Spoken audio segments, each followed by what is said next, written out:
Okay, this is Charlie Sniffen, and we're going to talk today about meta-analysis, the benefits and pitfalls, both Ian Lane and I. In the last 10 years, we have seen many papers using meta-analysis in the dairy area, looking at various nutritional subjects, determining the value of different products. This is a tool that has been used in the human, medical, and social sciences for many years, and many recommendations have been made in human health based on these analyses. We often have conflicting and confusing nutritional results when looking at several individual papers. Meta-analysis is a statistical tool that allows us to achieve an empirical and maybe more mechanistic understanding of the effects of a practice or product. In an unbiased manner, using a scientifically valid approach, our focus today is to show some positive results and outline some of the principles of valid meta-analyses. Why do a meta-analysis? We often have a substantial body of literature using a particular intervention, changing a nutritional parameter, inclusion of a feed component. Doing a quantitative analysis, we can obtain an estimate of the average effect, the distribution around the effect. We can evaluate the variability of consistency in response to the intervention and identify if evidence is probably missing. In practical terms, we can provide a much better estimate of the likely overall effect of the intervention with a confidence interval around the intervention.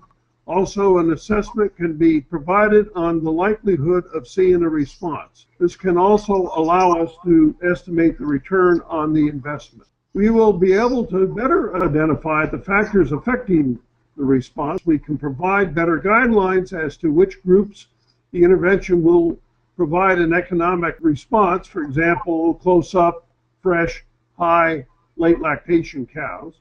We can provide the producer with a better estimate of the effect of the intervention and give them confidence around the estimate, where or when to apply the intervention for best effects. The analysis will also provide the basis to design experiments to answer new questions that were uncovered from the analyses. It's a research project in its own right. This is from Savant et al. In 2008, and the first thing is objectives, is well defining the objectives and the conceptual basis.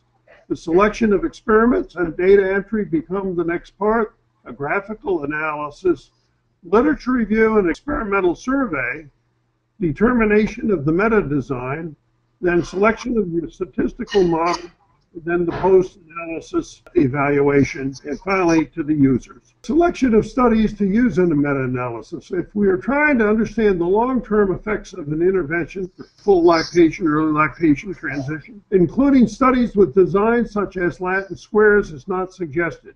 Reduced variance will overweight studies. Unfortunately, we are many times forced into the use of these studies due to a limited database for the intervention. Randomized control studies are performed.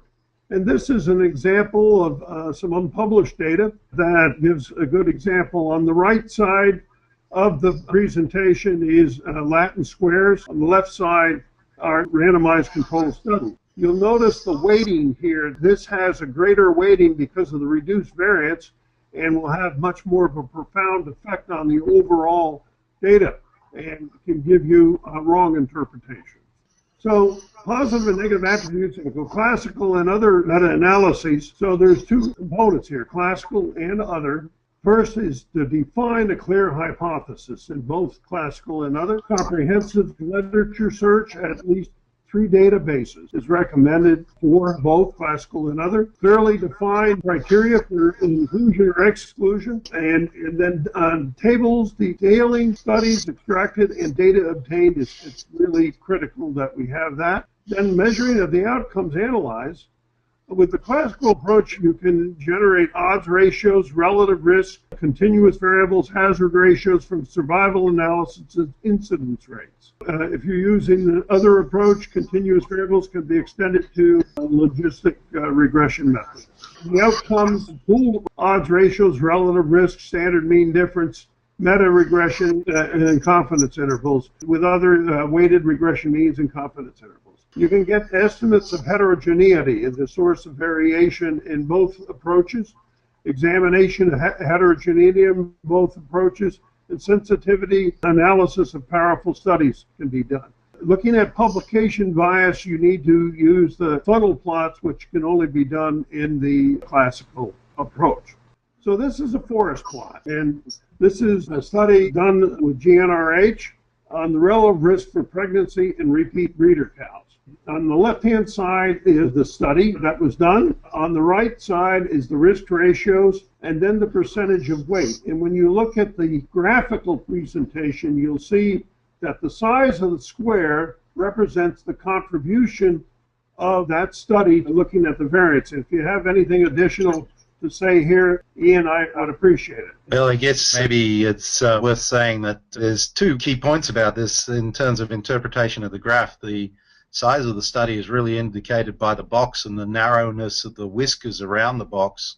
And of course, if the whiskers don't touch 1, that indicates a significant study, so that the effect was significant. You can also see that in the risk ratio, because the risk ratio interval over here does not touch 1. So for this study, for example, the risk ratio is 2.1 with a confidence interval of 1.33 to 3.33. So that's a significant but smaller study. The other thing worth noting is the pooled effect down the bottom, and that's where we now pool all those studies, and we can say that despite a couple of negative studies here, we end up with a significant overall effect, suggesting a big increase in risk of conception for repeat breeder cows when they're treated with GnRH. So summarizing GnRH, the findings were that originally GnRH had been rejected because there weren't many significant studies with GnRH use. But when we did the meta-analysis, I guess what we found was very clearly that GnRH did work, that the studies had generally been too small to identify the effect. So now the outcomes are that a producer can use GnRH as an intervention that will increase the chance of pregnancy in repeat breeder cows by 24%. We can see that there were 4 studies that were not significant, but overall the effect is robust. So we can then start to look into these data and maybe identify subpopulations again that would even be more fertile and more carefully targeted the treatment, and also helped us design, and this has happened now, that there's now been studies designed off this study that help us understand the biology better. And you'll have noticed in this slide here that there is some variance, and that is the point in the last bullet. Looking at the use of the standardized mean difference, it's useful in continuous trials such as milk production, the SMD, which is the experimental group mean minus the control group mean divided by the pooled SD of the groups, accounts for study size and variance. Can pool different measure scales for the same measure. Here is a forest plot on biotin, show it with a standardized mean difference.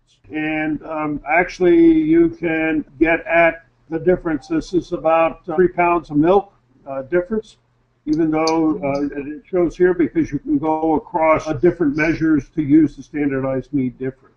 And the same kind of concepts relative to the size of the square relative to no difference in negative and positive. Now, you can take the standard mean difference a little bit further, and this is on different sources of fat. On the left side is indeed a forest plot, and on the right side is a funnel plot. Ian, if you would explain in a little more detail, I think it would be appreciated. Okay, so this is a large study that we did about a year ago, published a year ago anyway. And what it does is it shows the responses of different fats in terms of milk production.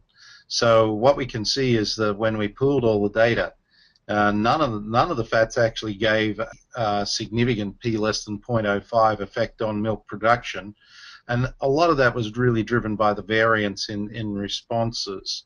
And you know, those variances in responses we were able to explore later using meta-regression methods that we're going to talk about in a minute. But what you can see is that the striking thing about the fat studies is if we go over here, we can see that in fact there is a massive difference in the responses of fats. And this indicates on this funnel plot that the responses went across 15 standard deviations nearly. Now, that's an extraordinary level of variance. And when we look at the funnel plot, what we're looking to do now is see whether there's any evidence of a bias in terms of publication. Now, we suspect that there isn't a bias in publication in this case, but let me explain how the funnel plot works. This solid line here is centered on the true effect of all the fats pooled. So this is for all the fats pooled. And what you can see is that then we've got a line with a confidence interval of 95% confidence interval around that effect. We've also got centered on 0 a funnel plot that has lines going out at the 0.01 significance level, the 0.5 and the 0.1 level, and it shows that there are studies that are very significant in terms of their effect, as we would expect from looking at the forest plot over here, where we can see that many of these studies approach significant effect. If we come back over to the funnel plot, what we're looking for is to see that there is a mirror image either side of the effect line here. So we're looking to see that there's a mirror image, and we're looking for missing studies. So if we look down that part of the line here and we look to see whether it's mirrored on this side to that side, what we're seeing is, in fact, there may be a lack of studies with a positive effect in here. So what we've got is the possibility of maybe that funnel missing something there. However, more classically, we look for small studies, which are indicated down here because they're actually of smaller effect, and those ones are missing here perhaps. So there's just a little suspicion that we have some missing studies, but what we do have is very large, powerful studies with very substantial positive effects, in many cases both positive and in this case particularly negative effects. So that's how we use the funnel plot to try and identify whether there's missing studies. It's simply looking for the mirror image. It is a qualitative, not a quantitative tool. Okay, the funnel plot you use to examine this publication bias, the assumption is that the larger studies will be near the average effect, and the small studies will be spread on both sides of the average effect, as Ian was getting at in the previous slide. The even distribution demonstrates no bias. An asymmetric distribution suggests bias, a relationship to study size and treatment effect. And here is a funnel plot on the effect of monensin on milk yield.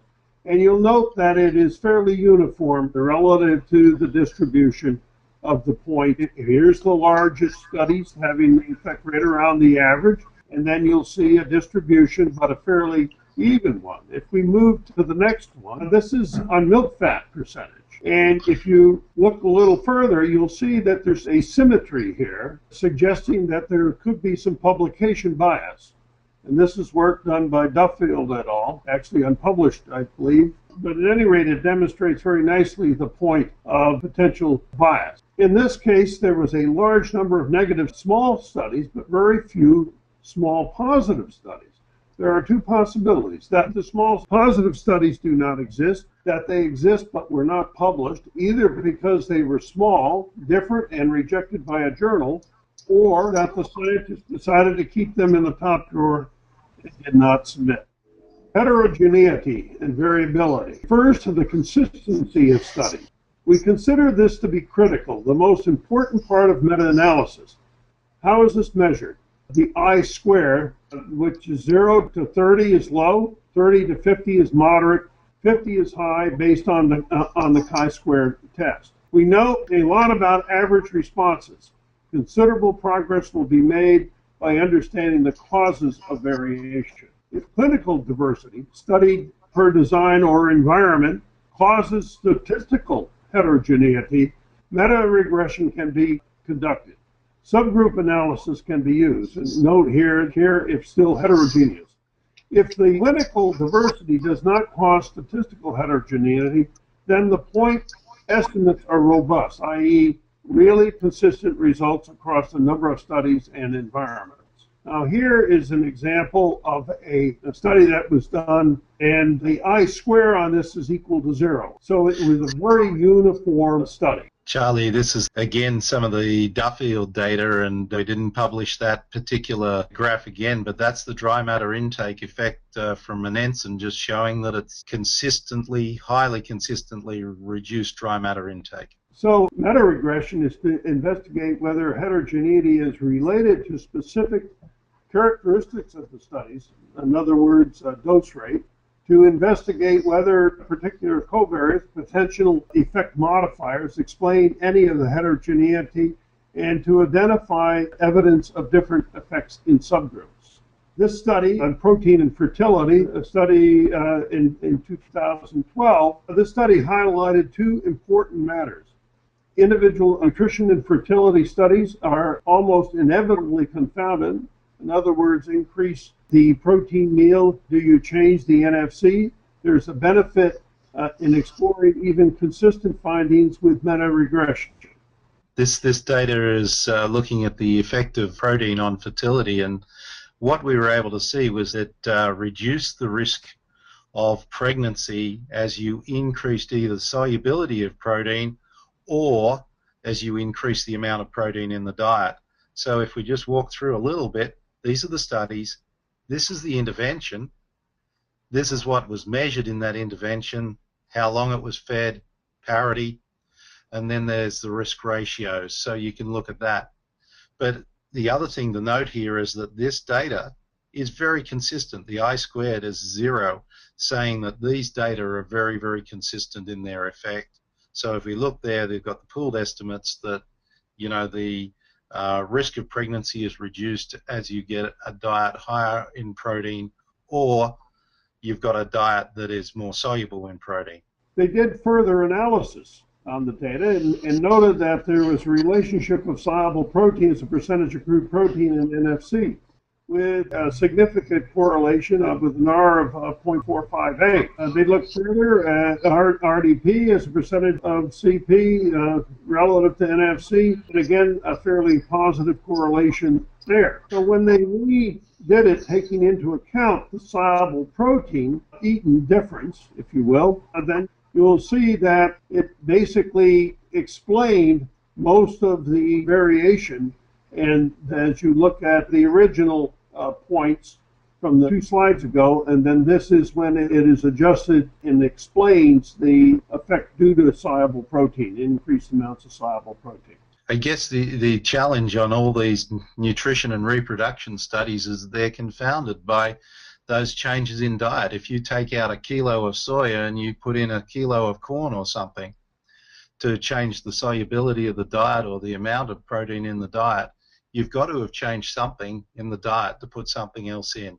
And so this was a way for accounting for that, and very clearly showed that it was soluble protein that was reducing the risk of conception very, very clearly, because the new point effects show that there's going to be very little, if no, difference in conception once you change that.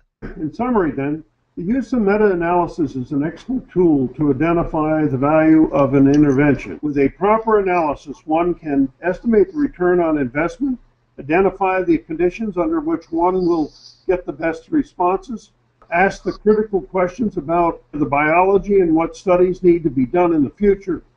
As you look at meta-analyses for proposed interventions, follow the checklist to ensure that the interventions is valid and will be of value to the dairies you serve. Boil it down, and there's one simple message. Proper pooling of all suitable studies is a lot more powerful than any one study and provides the best information on whether a product or an intervention works and under what circumstances. Thank you. Are there any questions?